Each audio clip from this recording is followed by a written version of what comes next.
ठगों की बस्ती। बहुत साल पहले एक बूढ़ा सौदागर अपने बेटे अर्जुन के साथ रहता था। इसके पास 2 आला नस्ल के घोड़े थे जिन्हें इसने बड़ी मेहनत से पाला था। एक दिन इसने अर्जुन से कहा, बेटा, ये घोड़े बहुत कीमती हैं। अगर तुम उन्हें किसी ऐसे मुल्क में ले जाओ जहां घोड़ों की कमी हो तो ये एक घोड़ा 100 अशरफी में बिक सकता है। दक्कन में एक ऐसा मुल्क है जहां ये घोड़े और भी ज्यादा कीमत पर बिक सकते हैं। लेकिन याद रखो, मगरिब की तरफ कभी मत जाना। वहां एक बस्ती है जिसे ठगों की बस्ती कहते हैं। जो भी वहां जाता है मुश्किलात में फंस जाता है और मुश्किल से वापस आता है। अर्जुन ने अपने वालिद से पूछा, बाबा, अपने इस बस्ती के बारे में कैसे जाना? बूढ़े सौदागर ने जवाब दिया, बेटा, ये बहुत साल पहले की बात है। जब तुम छोटे थे, तुम्हारा एक बड़ा भाई भी था। मैं अपने कारोबार के सिलसिले में मुख्तलिफ मकामात पर गया और तुम्हारे भाई को भी साथ ले गया ताकि वो दुनिया देख सके और कुछ सीख सके। वापसी पर हम एक अनजान मुल्क में पहुंचे और एक सराय में रात गुजारी।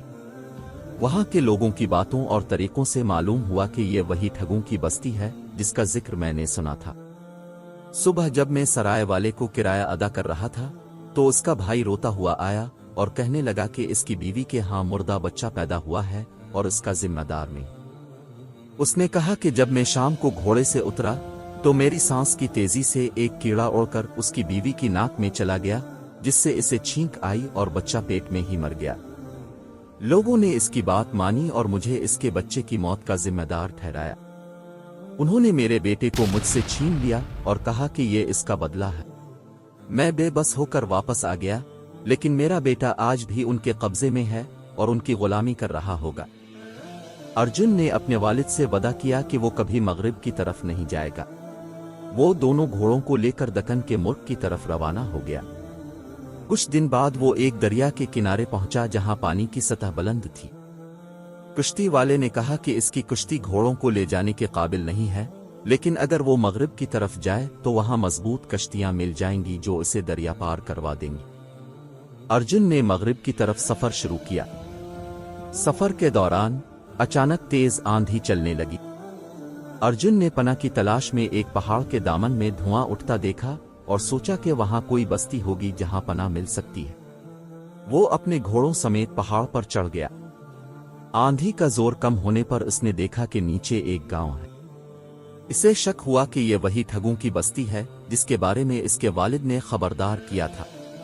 वो वापस जाने का सोच ही रहा था कि अचानक उसका पांव फिसला और वो लुढ़कता हुआ गांव में जा गिरा। इसके घोड़े भी उसके पीछे आ गए। एक बूढ़ा शख्स उसकी तरफ आया और गौर से देखने लगा।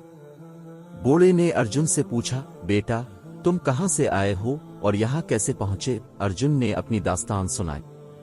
बूढ़े ने कहा, यह ठगों की बस्ती है।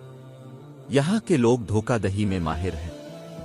तुम्हें बहुत मोहतात रहना होगा। अर्जुन ने सोचा कि उसे जल्द अज जल्द यहां से निकलना चाहिए, लेकिन ठगों ने इसके घोड़ों को देख लिया था और उनकी कीमत जानते थे। उन्होंने अर्जुन को मुख्तलिफ तरीकों से धोखा देने की कोशिश की ताकि घोड़े हथिया सके। अर्जुन ने अपने वालिद की कहानी और नसीहत को याद रखा। उसने ठगों की चालों को समझा और उनके जाल में नहीं फंसा। उसने बहाने से कहा कि वो घोड़े बेचने के लिए नहीं बल्कि किसी और मकसद से आया है। उसने ठगों को यकीन दिलाया कि घोड़े इसके नहीं हैं और वो उन्हें बेचने का इख्तियार नहीं रखता। ठगों ने जब देखा कि अर्जुन उनकी चालों में नहीं आ रहा तो उन्होंने इसे छोड़ दिया।